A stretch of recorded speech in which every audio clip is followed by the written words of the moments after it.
welcome to the Questionable Behavior Podcast, starring Edison. Didn't think that I'd be seeing it tonight. Cause I didn't know this way you go on a Saturday night when you don't wanna be at home. And I can feel your body moving closer to mine. And I can tell you want me on your so you can feel alive. 'Cause I wanna dance with you, I wanna feel you close, you dance with me. 'Cause I wanna dance with you, I wanna feel you close, you dance with me.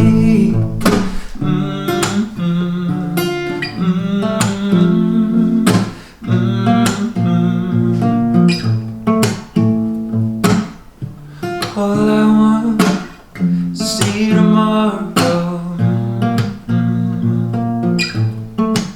But these drinks in me got me thinking that you're all that I'll ever need. And I can feel your body moving closer to mine. And I can tell you want me on your so you can feel alive. 'Cause I wanna dance with you, I wanna feel you close, you dance with me.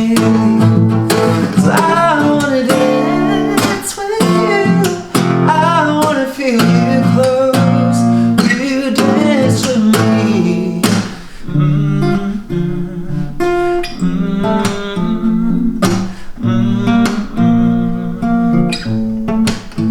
Cause I can feel your body moving closer to mine. 'Cause I wanna dance with you, I wanna feel you close, you dance with me. 'Cause I wanna dance with you, I wanna feel you close, you dance with me. Welcome to the Questionable Behavior Podcast. Please don't forget to follow us on Instagram at _QBPC. Also, give us 5 stars on every podcast platform. Go on YouTube, subscribe, tell your friends, Google us, you'll find us. We got a special guest with us tonight, second episode in a row with a talented Albanian on the show. You know, we're trying to be very patriotic these next couple of episodes. So we got Edon Molla in the building, singer, QBBC. songwriter, producer, all around great guy, and huge talent. First things off, we're gonna start it off with a couple of, achievements in a sense. So you almost got 500,000 views on YouTube. You've gotten, just your last video, you have over 100,000 views in Dance With Me. You have, I believe you've hit over 1 million streams now on all platforms, if I'm not mistaken, only on your last album. Only on my last album. We're not even talking about the first album. So just in regards to that, we're going to clap it up a little bit just so you guys know why he's important and why he should be here. Not important. No one's important. He's very important. There's no one that is ever important except for you. You're important because you bring people an audience. I'll take that. Well, you bring people on this too, man. But so just to start things off, right? We've heard the story a little bit with how you started singing and all that. So now what I wanted to do is kind of get more into the details of how you were working with the Grammy-winning artist, Roberta Flack. She kind of came at a perfect time in your life when you were already singing and gave you that extra push to really pursue it. At least from our conversation, that's what I got out of it. So she gave you that extra push and that training that I'm sure took you to a whole new level as a singer. So what I wanted to ask is just that the specifics on how you guys were working together, what she taught you, and from before Edon working with Roberta Flack to after, what were the significant changes that you noticed in yourself? Yeah, I think it's hard to like describe it. It wasn't so much training in the sense, I don't know, should I be looking at the camera or should I be looking at you? Either or. Okay. We can look at each other.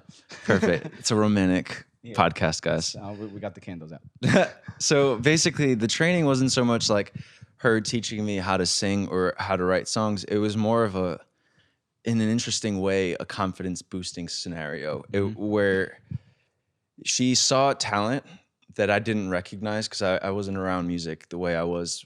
I played sports my entire life. Yeah. So I was able to recognize talent in a sports kind of athletic way.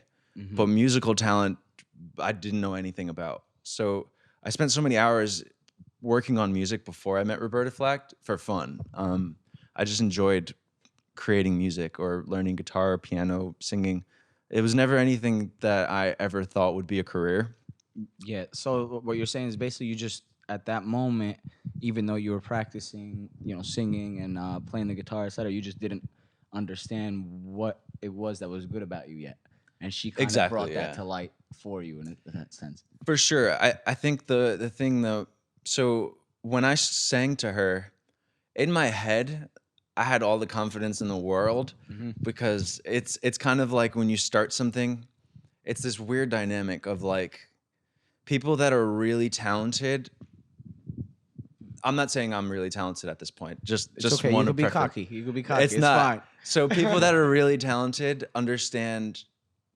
are more in their head about am I good or am I not? People who don't actually have very much talent and don't recognize like how hard someone has to work to become good are very confident. So that's true. At this point, I was not talented, but I was very confident. You're more confident than I was talented. I was more confident then than I am now in music, which is the irony. But I guess it also it comes down to like kind of just breaking down yourself and allowing yourself to just keep learning and understanding that you'll never really learn and to perfectionism. For sure. Which is a great part of it, all that process of continually improving and learning more. So exactly. But I had fake confidence. And what I mean by that, before I met her, I would say to myself, like, I'm going to get really good. That was my message to myself. I'm going to get really good. I'm not there yet, and I'm nowhere near being great, but I'm going to get really good. And this is how I'm going to do it. And then when she met me and I met her, the conversation was, holy shit, dude, like, you don't understand how good you can be. And it was that, like, you can be that was so remarkable to me. Like, here, like, saying it to yourself is one thing, but when someone's won like 10 or 15 Grammys and is considered one of the greatest songwriters of all time, telling you. If you guys don't know, she made Killing Me Softly. That's, I guess, one very popular song, which was sampled afterwards. But that's her, that's multiple times sampled song, and that's like a huge song in music in general. For sure. She's wrote songs for Michael Jackson, the Beatles, like Paul McCartney, Nina Simone were best. They were really. I didn't know that. I didn't know that. Yeah, wow. She wrote tons of massive hits. So yeah, having her say you can be great, and these are artists that you already are sounding better now, and you don't even understand music. Period. Yeah. And in my head, I'm like, holy shit! Like, one, I need to work a lot harder than I am because it was just fun, and it was something I was doing maybe 2-3 hours a day just for fun. So past that point, I was like, dang, like, I love music. I know that, but... And this person's telling me, it's giving me the hope that I can actually make it in this field, right? Exactly. Before then, it's like, you don't see a path. You don't even think about a path. You're just like, all right, I'm going to play music in my room, and it's going to be fine. And that'll be it. Yeah, there's no goal there. You don't know where you're taking it. You're just, all right, I'm going to keep getting better at it. Exactly. You just do it for fun. I mean, I still do it just for fun, but there's more of a path and trying to idea on what to improve on and stuff like that. Exactly. Yeah. So, speaking about that, well, you're one of the people that I would say it's other people talk about it too, but you're an extremely hard worker. We were just talking about it earlier. Every time I FaceTime you're in front of your computer, you're working in front of the microphone, you're writing, you're creating new music and all that. So tell me about, because you mentioned athletics earlier, so tell me about the work ethic and how you translated from athleticism to now music and that mentality when you're pursuing basketball, did that help in any way? For sure. I feel like I failed at basketball. I had all these achievements that on paper look really great, but I kind of always say to myself, like, if I'm not the best at something, then I'm not going to be remembered for it. And to me, the pain of failing at basketball just fueled the shit out of me. I don't know if I can curse on your podcast, but like, it just fueled me. And I don't want to fail at music. And I'm very passionate about music, and I love music more than I love basketball. And I spent 7 hours a day training as a basketball player. So it's just that many. It's the interesting thing is music is kind of, when people think of musical talent, it's either you have it or you don't. And that's bad. Like, it's the worst thing that I can think of. Because it's definitely not true. Like, I didn't know how to sing. I didn't know how to play any instruments. I didn't know how to do anything. So it's really just sitting there and putting in the hours. There's no secret. Like, you get better at singing because you sing all the time. Because you sing more. Yeah, actually, we had a guest a couple of seasons ago. I don't even recall who it was now, but they were talking about that specific thing where even just your voice box is a muscle. So if you just keep training your muscle, it'll get better. So if you just keep practicing, you can become a better singer. Because a lot of people, they do assume, like, if I don't have the natural talent for it, then I'm not gonna do it. Like, Exactly. I can't do it. And it stops you before you even take that first step to go forward. Which is great for me because all these people that don't want to start, I don't have any competition. No competition. So, yeah. So in regards to, like, all right, so you're training, you're training your voice, you learning guitar all on your own. Let's go back a little bit to that story in itself. One day the guitar kind of just interested you, but you didn't want to go out and spend all the money on the guitar. Not that you didn't, you just didn't have the capabilities to spend as much money on the guitar from a friend that was trying to teach you. And as you're walking out the store thinking, like, fuck, I can't afford this guitar, you find a guitar in the garbage, basically. Basically, yeah. So I this dude John, I'm gonna say his name in every interview because That's why. it's my guy. And he brought me to a guitar center, which was like 4 blocks away from my high school at the time. And every guitar in there was like $300 and up. And I remember him saying to me, not knowing that, like, my circumstances situation, right? or anything, he was just like, "Oh yeah, this is a cheap guitar. You can totally get this guitar." And he's like, "It's only like 200 something bucks or like $300." And I'm like, in my head, I'm like, Damn, that's a lot of fucking money. yeah, how do I tell this? Like, I don't want to see. You don't want to be embarrassed and be like, I'm poor. As a 15 or 16-year-old kid, you don't want to tell your friend that like you're broke and you can't afford a guitar. So you kind of make an excuse, and it's like, I don't really like this one, and you kind of just leave. Yeah. And in your head, you're like, damn, like, I want that damn thing. I want a guitar, but I ain't gonna pay $200-300 for it. Yeah. So I was like, all right, I'm not gonna be a musician. It's like rich kid like hobby type of thing. Yeah. And we're walking maybe like another 3 blocks towards the school again, and we passed this pawn shop, and dude's literally throwing a guitar in the trash, and I'm asking him, hey, like, what are you doing? Because, like, now I just seen guitars and they're all $200-300, and this dude's literally throwing a guitar in the trash. So I'm like, damn, that's $200-300 per piece. Exactly, and he's like, you can keep it. So I asked him if I can have it. He said it's just too expensive for him to fix the guitar. Mm-hmm. He would make more money throwing it in the trash, ironically, than trying to sell it and fixing it. So I bought it and just fixed it and glued like the pieces that were broken and that's learned it. on that thing. And that's how you started learning. So when did you actually buy your first guitar? I think it was like a year and a half past the point. Mm-hmm. I did everything I could on that guitar, but without getting into technicalities, like when you have a broken neck on a guitar, the strings get really high. Okay. So it's harder to play higher up on the neck because as you progress through the neck, it gets more and more difficult to hold down the strings. Oh, got it. So everything that's simple on the guitar, well, it's not simple, but there's a peak of what you can learn when strings are no longer going in that direction. So a year and a half on that thing, and a year and a half, and then you're just like, okay, straight up bleeding fingers because the strings were so high you'd have to press. What do you mean high? Show me, like, on the guitar. Yeah. So if you look at this guitar, the strings are pretty low to to the neck. Oh, got it. The way the neck was, it was pressed up this way. Oh, so the string tension was. Oh, so you have this to way. push it much further down to even get the note. Exactly. Oh, so you're really... And I tried to learn a little bit of guitar during quarantine. He actually helped me out as well. And man, your fingers, like after a week of playing, they're numb. My fingers were numb. So I could imagine if you even have to press it more, like holy shit. Like every time for like a week of playing, everything I was touching, my fingers were like tingling. I'm like, this is what the fuck is going on. I'm like, is this what it takes? Yeah.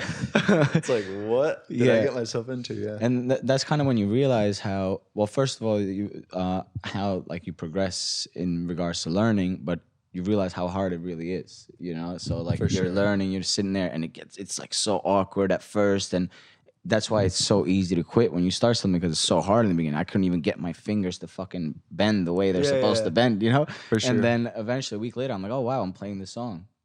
All it takes is muscle repetition. Memory. Yeah, repetition. That is literally I didn't get to the muscle memory. I still had to look the whole time, but it's okay. We're getting there. So now in regards to like the instruments, etc., you more recently just learned how to play violin during quarantine. Yes. And to a point where you actually put the violin in a song. Yeah, I learned violin. The reason I learned violin was for a song. I couldn't hire a violinist, and you can't fake a violin. I was gonna just say, like, why couldn't you do it in production, for example, or like with like most people would have taken that easy route and just I didn't want to do done that. it in a program like this kid, my brother that's recording right now. He's playing every instrument by clicking buttons, you know. For sure. So yeah, so how come you didn't want to just do it that way, and you took the hard route into actually? So it's interesting. Without getting into like music production, real violin will always sound better than a programmed violin because it's a real player playing the string. And then you get the notes that are not perfect, and then you get the scratch of the bow on the strings. So you can, it's the indescribable, right? Like the reason I make music isn't because I have to; it's because I absolutely love to. Yeah. And I knew I wanted violin in my room where I recorded everything else, and I couldn't get a violinist in that room, so I needed to become that violinist for that song. Otherwise, and that's on Formarita? It's on for the album Formarita for sure. It's on Cabin in the Woods, and I think 2 other songs on there that have the violin in the background. Well, that's awesome. I mean, you learned it in a couple of months, and you actually put it into an album that you were already working on. So, I'm sure that timeline of like, fuck, I got to hurry up and learn violin so I meet the date was not easy. Yeah, it was a long nights for sure. So tell me like a little bit about the album in itself. When you're putting the album together, you have songs arranged in a certain way, which to me, my first reaction is it was pretty planned, the way that you had the song set up. A lot of people kind of put songs together and put it in an album, but to me, it seemed like you ordered it a certain way. So tell me about that process and you just doing the final packaging of the album before launch. For sure. I think, it kind of was, I wanted to tell a story in a perspective of someone sitting in a chair. Hypothetically speaking, we're sitting in this chair right now. And you're alone, and you're just thinking to yourself, you're in your moment. So that's the intro, right? That's the moment that you're in. Right. And then you have a flashback to a memory. Dance With Me is the first track on it, and it's a happy memory. So typically when people have flashbacks, it's either happy or sad. For me, my moment was sad that I was in, so I needed a happy memory to get away from what I was currently in. Right. So that was the idea of starting off the album with Dance With Me. I needed a happy moment, which was why I wrote the song in the first place. So now in regards to your song Dance With Me, you also have Dancing with the Devil. So do those 2 songs have any relation between each other? And is it, are you telling us something hidden in between the lines about yourself? For sure. I wouldn't say it's about myself, Dancing with the Devil. It could be, it could not be. Depends who it is. Depends who we ask. Yeah. So Dance With Me transitions into Dancing with the Devil, transitions into 6 a.m. They're all intertwined. There's a story behind all 3 of the songs that I'm never going to tell anyone. Not even the You know? we should have got him drunk first. Because music is meant to, it's a perspective thing, you know, like you hear a song, you think, And if you tell it now, you're forcing people to think of it your about way. that. Yeah. And it's not about me. It's literally not about me at all. It's about, it's always about the consumer, right? At the end of the day. yeah. If So, someone hears a song Dance With Me and thinks one thing and they have this amazing thought in their brain and that's all they think about. And then I go and tell them like, hey, this is my story. And then it's like, oh, dang, like it's, you know, just ruined the song. And now in regards to the album itself, you wrote everything, you produced everything, you engineered everything. Yep. You obviously performed it. So tell me about like just all these parts, and you're like you're a one-man team putting all these things together.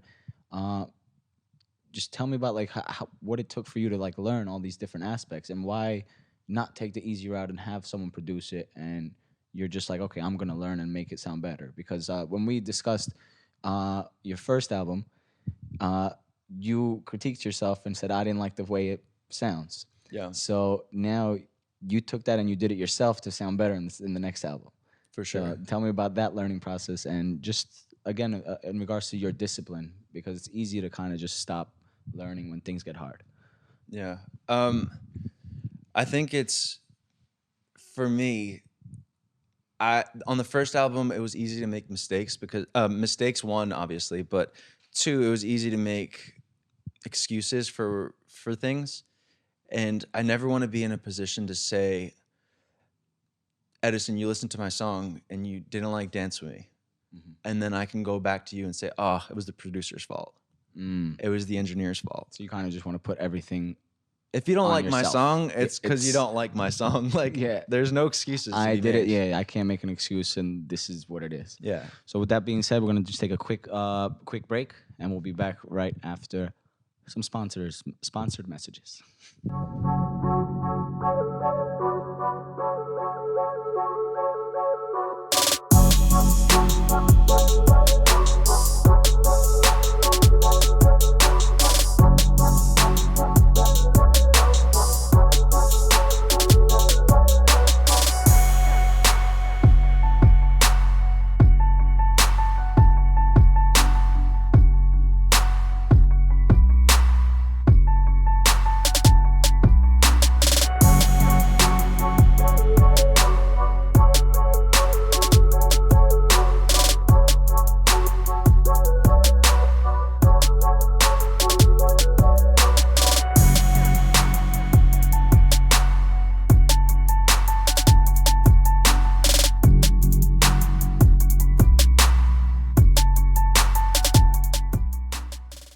And we're back.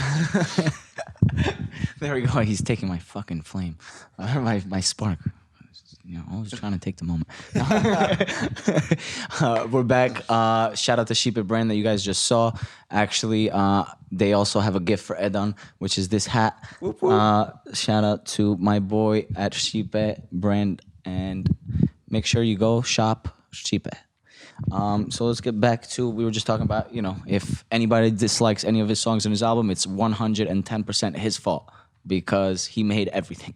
Exactly. But that's, in itself, that's pretty ballsy, if I must say, because you are learning something very new that you might not be perfect at yet, for the reason of taking the blame on your own. You know what I'm saying? For sure. So tell me, like, just enhance that a little bit, like that thought process of like, you know, I don't care how hard it's gonna be to produce this. I don't care. I'm gonna make sure it sounds the way I want it to sound. Exactly. I think there's the first part was I couldn't afford to hire an engineer because they're like 50, 60 an hour. Then a session musician is 50, 60 an hour if it's a lower tiered, you know? Yeah. A really good musician's like 150 an hour. Oh, well, yeah. And then you go beyond. But I knew I always wanted guitar on my songs. I always wanted piano. I always wanted it to sound good, right? Like everybody wants their music to sound good. But what does that really mean? Right. It's learning how to record is first step. The second step, well, the first step is getting good at music, right? Because no matter what, Well, like yeah. anything that goes through a microphone, if it's bad, But let's it's say gonna you continue. think you're the best right now. Yeah, exactly. You finally Like all day progress. done.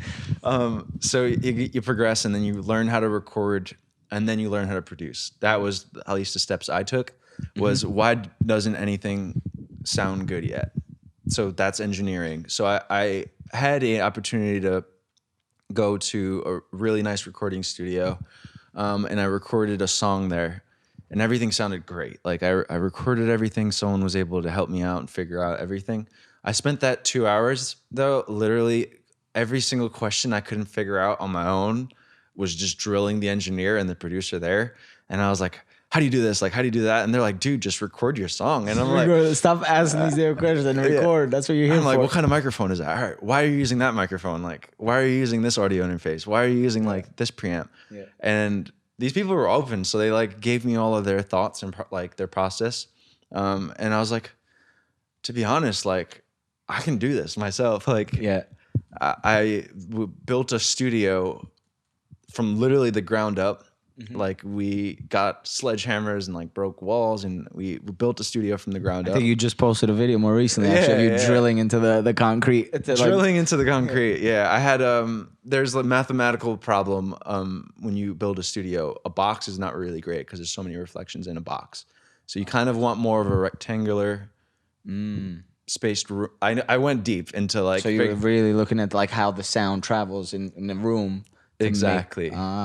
So that was the first step, is your room. The second step is, getting your acoustic foam and your panels and all of that. So that's the second step. And the third step is getting your equipment, learning what equipment sounds good on Edison and what sounds good on Dion. Everyone's unique and different. Shout out Dion on the camera. So it's really just figuring out what sounds good. And it's trial and error and tons of hours.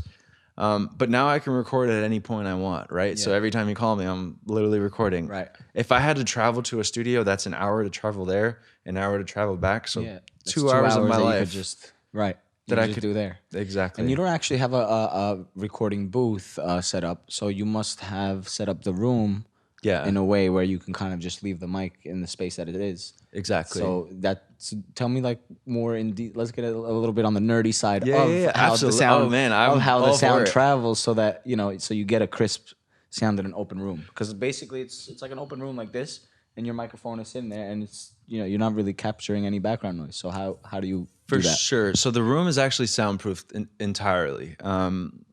So from the ground up, we put rock wool into the walls. We have double plated glass windows. And then I also have soundproof curtains. So when you record piano or you record guitar, you kind of do want some reflection in a room. So you don't want a completely dead environment when you record, let's say, a violin or an instrument. You kind of want that room sound. When you record vocals, you want a completely dead, silent room, but you don't want a boxy room. Yeah. So that was the first thing that I had to think of. How do I do both, right? So I need to record guitar, which needs a little bit of a room vibe, and to record vocals, you need a completely dead room. So those are two polar opposites. You just have to do that all in the same room without a booth. Exactly. So what I did was I drilled the ceiling and I drilled into the walls how do I describe it? A rail. So I was able to hang up these soundproof curtains. So when I needed to record vocals, I pull the curtain around and completely in a deaden the circle. room. Exactly. Oh, yeah. Okay, so that's your booth basically. Yeah, but it's kind of like the size of the room. It only cuts off the other side. So it's around the whole room basically. So you have like just a rod basically going around the room. Yeah. And the moment you take the curtains out, it deads that space. Exactly. How did you think about that? Honestly, I don't know. It just came to me. I knew that there was soundproof curtains. And I was going to ask, these are specific curtains to absorb more sound. Exactly, yeah, to stop reflection. So essentially, soundproof curtains don't stop sound. What they do is deaden a room, so they stop reflections. Oh, got it. So if you had someone speaking on the other side of the curtain, you would still hear that person speaking on the other side of the curtain. Yes, it would be a little quieter, but you'd still hear that person. But what you really want is a room that doesn't reflect. So when you sing, the sound only travels. Hit and come back. Exactly. Right. It only travels. I mean, we deal with certain issues like that with the podcast. Well, we used to, and we had different rooms and whatever. Yeah. But it's not to that extent, obviously. We're not here singing and yelling. Yeah. Unlike you. But so let's go back a little bit again to when you met on your first show. You had a first show that was basically free, and almost nobody you knew showed up. 0 people showed up. 0 people showed up. For the record, you guys are assholes. No, I'm kidding. You said it. So, did you delete all those numbers from your? No, I'm kidding. So Can't delete the, mom. Oh man, no. I'm just kidding. That's bad. Mom and That's a dad bad one. should know. Okay, mom, dad. Next one, they'll catch the next one. They promised. I don't think so. It's Albanian parents, bro. They're like, bro, we're getting to leave the guitar and get a job. What are you doing? That's their way of support. Oh man. No, I'm kidding. But so you're there and you're by yourself performing, no support. You know, starting out as a musician, that's got to be rough at first, because that's, you know, kind of that validation you get from other people, especially in the beginning, helps you kind of realize like, oh, I can keep going. Yeah. So you didn't have that, but you still went out, you still performed.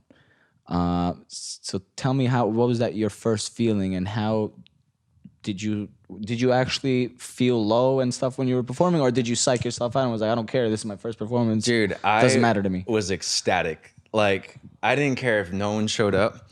My first show was at Sidewalk Cafe, and if you don't know Sidewalk Cafe, it's literally where Jimi Hendrix, Bob Dylan, like these monster musicians started out singing and performing and learned how to perform at these venues.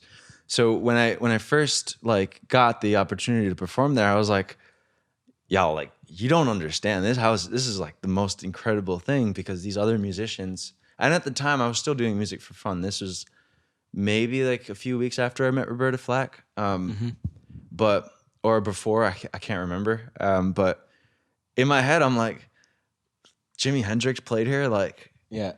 it's on y'all if you don't want to come out and like. I'm excited. Yeah. Nobody else to go, but Dude, if no one comes to my shows, I'm still gonna perform. Like, Yeah. even today, if no one shows up, I'm still performing. still the same way. Still exactly the same way. You know, that I've seen certain artists that, you know, they're in a room with 1,000 people, they perform a certain way, and they're in a room with 50 people and they still perform the same way. And that's because at the end of the day, you're getting better. So, you know, whether you're in a room with 50 people or 1,000 people, you're still gonna get better if you give it your all on stage that day. So For sure. yeah. And then right after that, something interesting actually happened to you. You end up meeting Ed Sheeran's manager. Yeah. It wasn't his manager though. It was his guitar technician. Oh, guitar technician. Yeah. Still such a cool guy. Yeah. But And you got tickets to your first ever show, period. Your first ever first concert. ever concert. Yeah. Right after. Hilarious. Yeah. So the setup of the room was, you had a little concert hall and then you had a bar, which was on the left side, which is really quite strange. But you walk through this little stage and then you walk to the left and you have a bar. You can't see people at the bar, and the bar can't see the people at the stage. Oh, okay. So the guy was just sitting there listening, and I was wrapping up and I like was starting to leave, and he's like, "Hey man," I'm like, "You were here?" I'm like, "That's pretty cool. At least I had somebody like hear me sing." Yeah. And then he comes up to me. He's like, "I don't know if you're into like I work for this guy. His name's Ed Sheeran, and I don't know if you're into him, but if you want free tickets, he's performing in Boston, and here you go if you want to go." And I'm like, I wasn't the biggest. I didn't know much about Ed Sheeran at this point, because I think he was on his like Plus tour, which was before he became really blew up. Yeah, exactly. It Before was he kind came, of like a cult following at that moment. If you knew Ed Sheeran, you really followed him. If you didn't yet, yeah, he pretty didn't much. hit like those pop records yet. I think he just got off his like tour with Taylor Swift, so he's really starting to like really blow up. Yeah. So I never been to a concert in my life, because they were crazy expensive, and you know I worked like as a doorman, so I wasn't spending $300-$400 on just to watch someone perform. Like, at that point. Now, heck yeah, I'll pay whatever. But like now, we're going. Yeah. But back then, we're not fucking. Exactly, yeah. So I had a test the next day. It was like a Thursday, and I called my teacher and I'm like, I'm not even gonna pretend to lie. I got free tickets to a concert and I'm gonna go. And he's like, dude, you're fine. You've passed every test with flying colors. You're good. Go have fun. And I went. I was supposed to meet him after the show, but I guess I don't know, whatever reason, he wasn't able to meet with people afterward.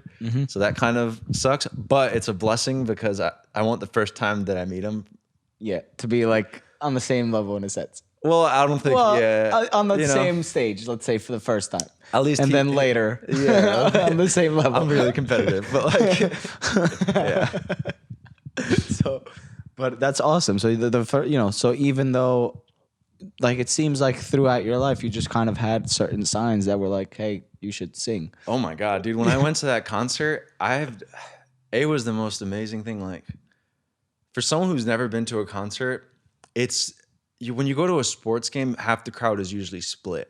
Right, like you have one side for one team and one side for the other team, and it's competitive, and everyone's there, like in your face, like all this like masculinity or like toxic energy. That's like that concert was literally nothing but every single person in that room just loving the shit out of music. Yeah, and everyone just coming together and having a freaking awesome time. And I was like, there's nothing like this. This is what I want to do. And so in regards to your performance, so at that point you're performing alone on stage. And then you see Ed Sheeran, who also performs alone on stage. Yeah. The first time you performed, did you always have a plan like, all right, I'm going to be on stage by myself? Or did you figure eventually maybe I'll have a band with me and whatever before you went to the Ed Sheeran show? Yeah, so I never really thought about performing on stage by myself. At this point, I was just playing guitar and piano, so it wasn't like I needed a band just yet. And there was no one at my concert, so it wasn't like this loud, ruckus room where it's where I needed a whole band to fill it out. I think the first time I realized I needed to figure something out was when I played the bitter end, and there was probably like 150 people in a room that should only fit 50 people. Yeah, it's like a really loud New York City bar. If you don't, in a good way, like everyone's just having fun and just, really drunk and really, really drunk. Not listening to the music, but trying to. I think I met you in a similar setting. I don't know if it was in that spot, but no, it's a similar setting for sure. Yeah. And I remember like the host, he hired me for like a Saturday night just because at this point I was starting to bring people out, and more people were coming to the concerts, which is really awesome. But that place was so loud, and there were so many people that weren't there to see me. They were just there to like bar hop. And I was playing an acoustic guitar, and there's 150 people just screaming at each other, and it's like drowning out me as a singer. Yeah. So I was like, damn, like I got to figure out, one, how I can be louder. Two, entertain people. Like, you don't want to be a sad singer-songwriter when everyone's just trying to be drunk and have fun. So you have to kind of find the both. Exactly. So then I started to like learn how to use multiple instruments at once, which is how I started with the looping machine. Exactly. So now you bring in the looping machine into your performances. You play the drums, you loop that. You're playing all the instruments one by one, and then just structuring together to perform your songs. Where did you get that idea from? So there's a few artists that do it. Jack Garrett is a really good example. Okay. He doesn't do it the same way that I do. I took some of his like performance ideas, and then I also took Ed Sheeran's ability to like use his acoustic guitar plus his vocal harmonies, which is cool. Jack Garrett does really well drums and piano. So Ed Sheeran only does acoustic guitar and vocals. So I wanted to combine all four. These people that are successful in what they do, and kind of learning from them. Yeah. So the way I looked at it was they were pieces to a puzzle, and that puzzle would both, if you combine them both, then you could figure out how to use drums, piano, vocals, guitar, and harmonize with yourself. Yeah. So how long ago did you bring that into your performances? And will you eventually be performing with the full band, the full, background vocal? Is that your goal? I mean, hopefully. I think everyone wants like a full orchestra kind of like scenario. Excuse me. Edit that out, Dion. But everyone wants the full orchestra or like the Philharmonic to be behind them performing. Hopefully I get to that point, but if I have to perform by myself, which was a necessity till now. You turned the necessity into, your art, basically. Yeah. Basically, yeah. let's talk about, like, you were actually on live with an NBA player. I'm not sure if it was Iman Shumpert. No, Was it? I'm not sure, but you were live playing Dance With Me. They were playing Dance With Me on Instagram. Yeah. I forget which player. Andre Drummond. Oh, Andre Drummond. Yes. Okay. It was Andre Drummond. So now, basically, your goal initially before singing was to be in the NBA. Yeah, which is hilarious. And now you have an NBA player playing your song on Instagram. So tell me about how the two worlds colliding in a sense. Full circle. So I don't quite know how, aside from a person that I knew was at a party and played my song at that party, which Andre Drummond was at, enjoyed hearing. Another fucking sign from the universe. Just here you go, Edon. Yeah, right. Just in case you thought you shouldn't sing. Yeah, here you should. Wild. So then that mutual friend hooked us up, and we met on Instagram Live, and I performed the song for him. Yeah. And, he showed a lot of love. Shout out Andre Drummond. Yeah. Really cool guy. So how's that experience? Were you nervous at all? Like, all right, now a lot of people, all his followings are, going to be looking at you in a sense.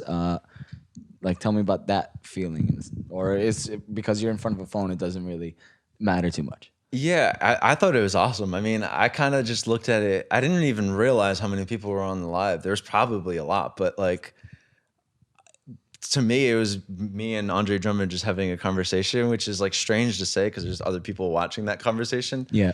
But it just felt like it was like a one-on-one. Like, hey, like, you like the song? That's pretty awesome. I used to love basketball, so Yeah. So it's like, all right, now you're having like a conversation. Yeah, you got that goal, but a few years ago I would have beat your ass in high school. He wants to be a rapper though, so like, oh, so there we go. Maybe a he's track trying to, is like, coming soon. Throw into that world, yeah. Edon featuring Andre Drummond coming soon. Coming soon. So you're actually started doing film scoring as well.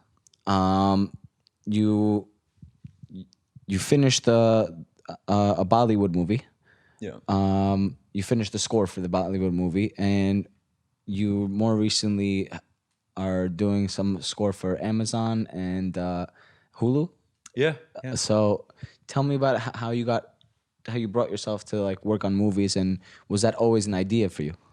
I always loved movie scores. I think the first time I realized how powerful music is through watching film. Mm-hmm. When you watch a Disney movie and you start crying, 99% of the time it's because the music is bringing you there. And then one of my favorite, I was at a dinner a while back. It was like a few years ago. And Hans Zimmer, if you don't know who Hans Zimmer is, you guys should research him. He's like one of the most famous film composers ever. Yeah. And I wasn't at dinner with him. I'm still a nobody, so he's not having dinner with me. But he was at like 2 tables down, and I'm fangirling. Like, if there's anyone that's gonna make me fangirl, it's Hans Zimmer, just because of the level of talent is just ridiculous. So I'm sitting there, and I'm like, with the person that I'm with, I'm like, how do I say hi to him? Like, I completely forgot that I was with this person at this point. Like, he's on a date where he's like, just stop talking. Hans Zimmer's right there. Like, why are you still talking? And I'm like, but how do I do this? Like, how do I approach him? And then I was like, I'll wait till he goes to the bathroom. That's my plan. Oh my God, he's followed him to the bathroom. Dude didn't go to the bathroom the whole night. Oh my God. You're like, what the fuck? He's not getting up. I can't go to his table. Telling the waiter, can you please give him more drinks, man? Give him water. Give him water or something. Give him water. Yeah, so I didn't want to like just interrupt his dinner and be that guy. Right. So I was like, you know what? It's probably for the best that I didn't meet him, because maybe one day when I do meet him, he might know my music, hopefully. But he will, I'm sure. Well, he's gonna hear it in movies. Yeah, he's gonna like, why didn't I make that? So then oh my bad, I didn't mean to cut you off. So and then I decided. Well, first I wrote a song that got picked up by a Bollywood film, and then the person that licensed the song for the film was curious if I scored music for film, and he's like, hey, like, we have a few scenes that we still need to score. Don't know if you're a film composer, but if you are, it would be great because we have a deadline to meet.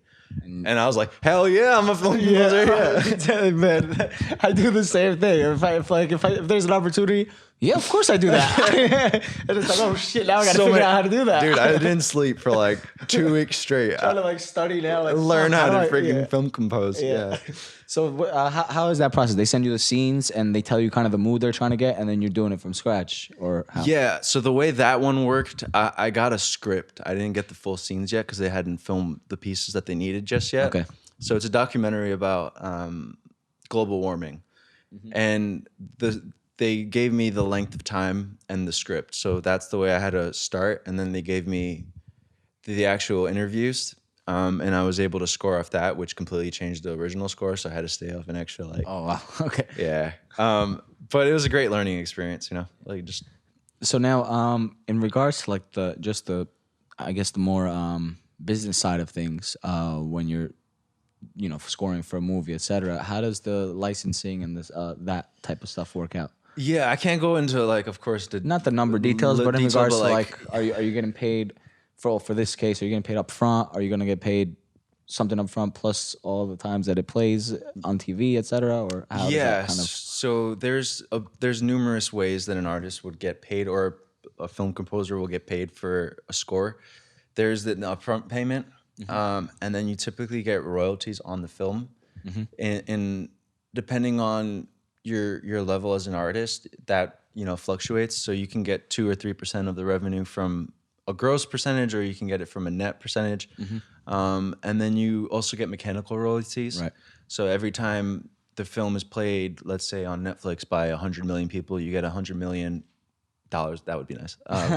But you get 100 million people to listen to it. So you get, you know, the mechanical you get your percentage, 0.00 right. whatever it is for film.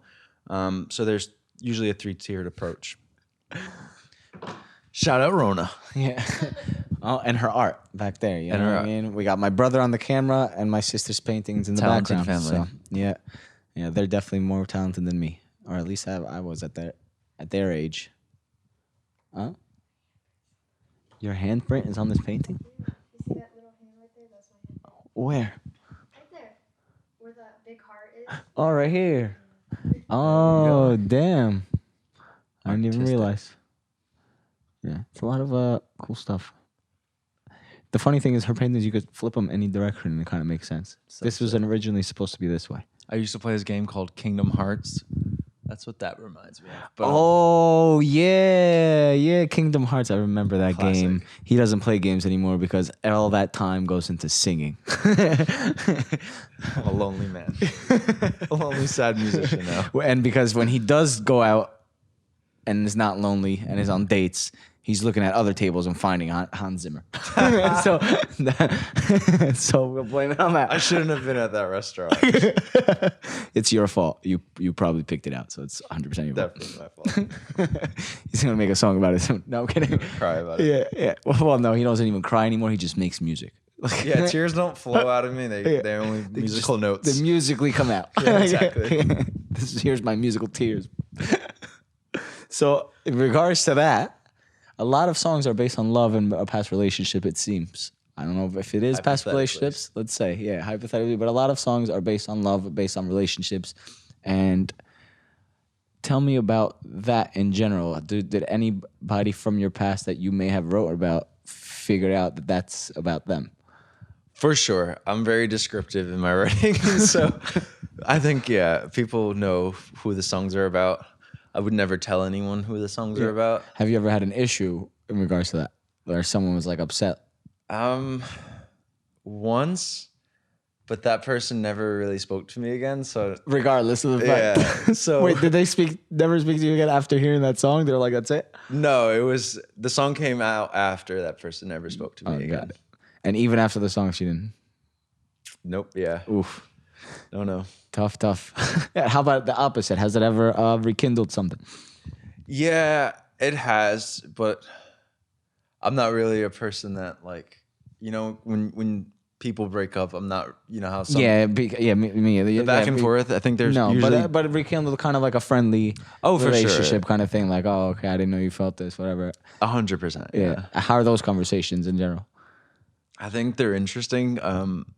Art is funny because it's kind of like the cheesiest thing you can imagine to write a song for somebody. Yeah. You know, it's like, but I've never performed a song that I've written in a room with candles and then was like, hey, like, Oh, I like, have this yeah, song like waiting on the bed. waiting on the bed, Rose shirtless. petals, yeah. like, yeah. It was always like the song was done yeah. and out in the world. And then that person was just like, hey, Wait a like, minute. yeah, hold on. We went on a date and we saw Hans Zimmer. Why is that in the lyric? Exactly. Yeah. Is that me?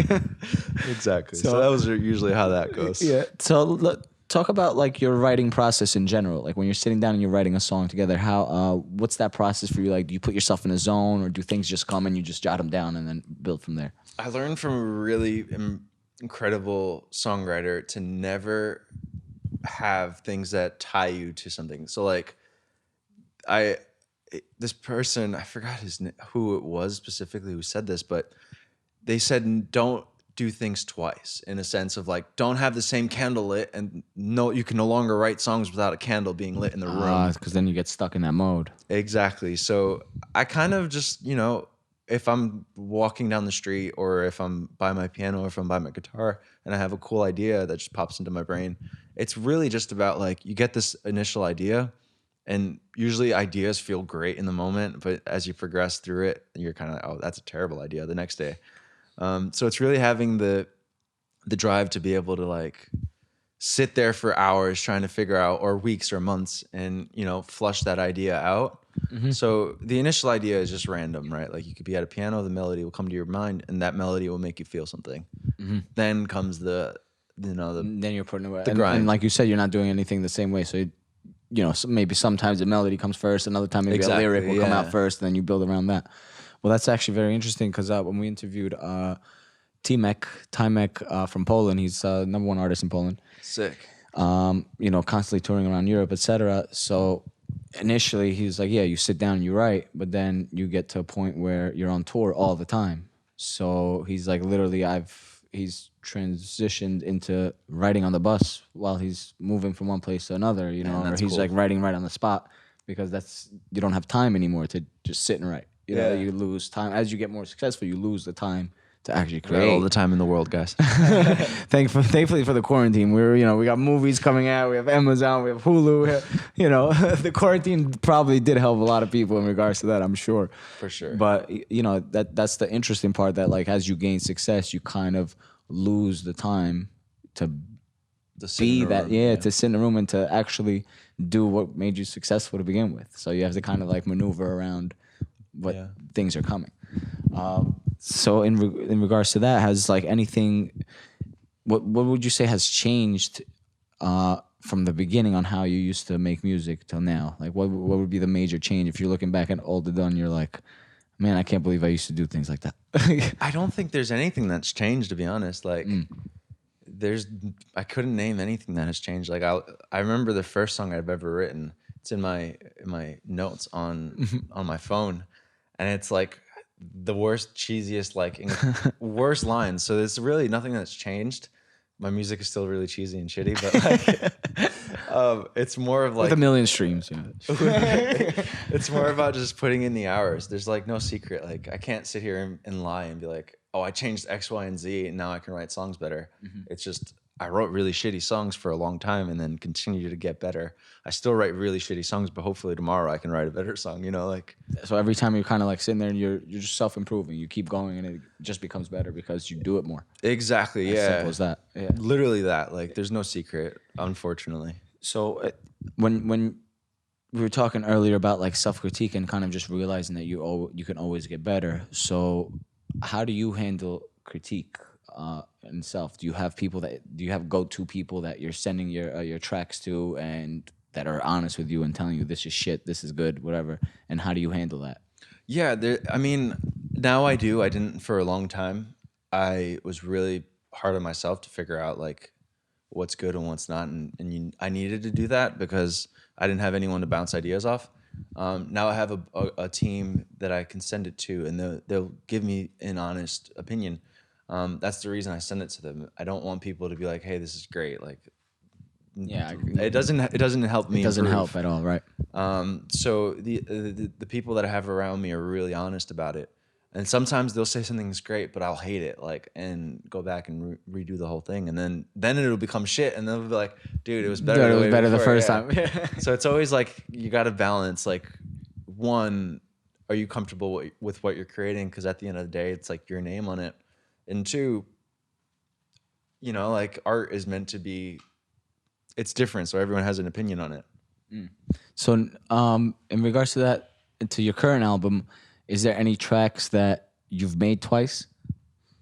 First, and made the album? Yeah, for the album, like, is there any song that you made, went back, changed it all again, remade it, and every single song, I think. Every single song. Yeah, I think there's 10 versions at minimum for every single song. Oh my god! And then for Dance like With Me, major or like 10, like would you say like 10 with like slight changes, or is there is it huge major massive changes? Yeah, from slight left changes. to right? There's probably like over 100 changes on, like, the old joke of like engineering and producing is, when you export the file and you're like finished, and it's like finish 1. And then finish two. Finish 48. And you just keep going. It's maybe it'll be finished someday, but like it'll never actually finish. Yeah, one day it will be. Do you think you ever have you ever noticed that you went back, you changed something, boom, and you kind of just mentioned you go back and you're like, wow, that change was actually awful. Terrible idea. Yeah, why did I do that? Yeah, exactly.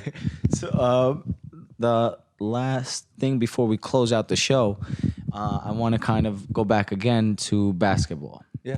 So your dream, obviously, as you're, you played in a very prestigious high school. You played Division I basketball. You were actually on a lot of news stories in Albanian news stories, like basketball player to watch for in America. Yeah. Albanian basketball player to watch for in in America. So tell me about like the fact that when you're getting to a certain point, because you even had aspirations to play in Europe. So you're getting to a point where this is your dream, and then you kind of stop this whole dream to pursue this other dream. Yeah. So just talk a little bit about that, and being okay with maybe this is not what I want to do for the rest, even though that's you growing up until that point, and then For you sure. just The boom, switch I'm was gonna on, start this dream from the beginning, Yeah. versus I got this far in this one, now I'm just gonna stop all that and start from the beginning another direction. For sure. I think there's two things. One was I quit basketball my junior year in college. Most people don't Really? actually know that. Wow. So I had 2 additional years to play. I knew a week after I met Roberta Flack that, like, I just needed somebody to tell me, like, somebody that wasn't myself. I know it sounds ridiculous, but somebody that you were like super confident Edon over there back then, so Edon over there, so obviously you were always like, I'm the fucking shit, it wasn't so much that I'm the came. shit. It was more of like, I love music and I'm gonna get really good by practicing and getting better. So it wasn't like I was the shit in the sense of like, I knew I sucked, like, but my confidence, when I say confidence, is I knew that I would get better. Oh, okay. So it's the confidence of I can do this, not the confidence of like I'm doing this. Oh yeah. No, I wasn't confident in myself as like I'm great at this. It was I'm gonna become like ridiculously good at this because I'm just gonna put as many hours as I humanly can. And then like literally a week or 2 after I met Roberta Flack, I was like, got it. That's it. Like totally understand. Someone just told me like, well, not just someone. Not just somebody, Not just but someone, like, yeah. They're saying you have this, and now is pointing out at the talents that you didn't even know you had. recognize, You didn't even know that's why you were good. So now Exactly. she's kind of putting it together and gave you that extra push to, literally. I'm going to be a musician. I am a musician now. And you know what it was? Growing up, I was around some of the best NBA players, some like LeBron James camp and, Kyrie Irving and all these ridiculous NBA players. Right. And I never got excited about it. It's weird to say, like, it was nice to meet all these people, but like, there was nothing exciting about playing basketball to me, like in the way that music is. Yeah. Because with basketball, it was always super competitive, and it was always like, I want to beat this person. Like, I didn't meet LeBron and say, this guy's like the most amazing human being. Like, he is. Don't get me wrong. It's like my mentality was But like, it wasn't I want like- to play LeBron one-on-one right now and like destroy him. Yeah. Obviously, that's never gonna happen. Like, never gonna happen. But like that was my mentality. And with music, it was like I took a step back every single time I met someone talented. I was like, wow, this person does something incredibly beautiful. Like there's nothing competitive. So everything was mind. kind of like inspiring you to be better. It wasn't like I want to be better than this person. It was like, wow, Exactly. look how great they are at this. Let me try to get better so I Yeah. can, when I perform, someone can feel the way that I feel when they watch me. So that was my mentality. And seeing that and like feeling that emotionally, I was like, I don't want the rest of my life being like, I want to destroy somebody else. It's I want to inspire other people and I want people to feel the way that I do. And I knew that music was that for me. So I was like, all right. I walked into my coach's office. I was like, sorry, like and what are you obviously they're on a scholarship, no? yeah. But I had a 4.0 GPA, so they just gave me an academic scholarship and kept me in school. 4.0 GPA, basketball player, full scholarship, 2 full scholarships. Well, fuck you, bro. No, I'm kidding. my mom wishes I had a 4.0 GPA. No, I'm kidding. But that's amazing. So you still were able to, you're doing great in school, obviously. So you're still able to not lose the money because that's obviously huge. Of you course, I know? would have kept playing if I had not Yeah. gotten an academic scholarship. And then, so what's the coach's reaction? Because at that point, I believe you were. I didn't tell him about music. I was like, So you were just, I'm just quitting basketball. Were you Yeah, I'm starting just- at that point, St. Francis, or no, I wasn't. Because you were at St. Francis, right? Yeah. I wasn't. I did get an offer to play professional basketball, and then I got offered to play for Kosov's national team, which was really sick. And you That's know, awesome. Yep.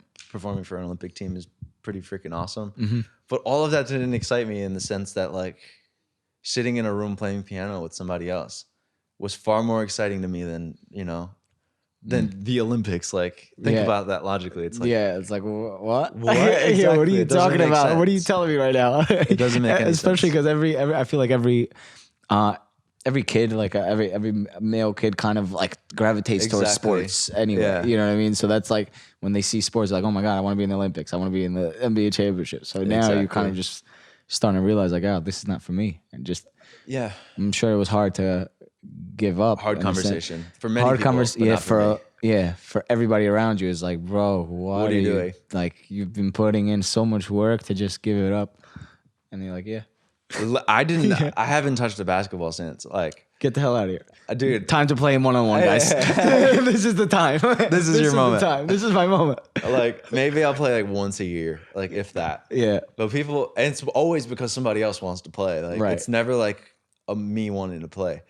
For me, like I can spend every second of Just my doing day music. just playing music, Yeah. and I'll never get tired of it.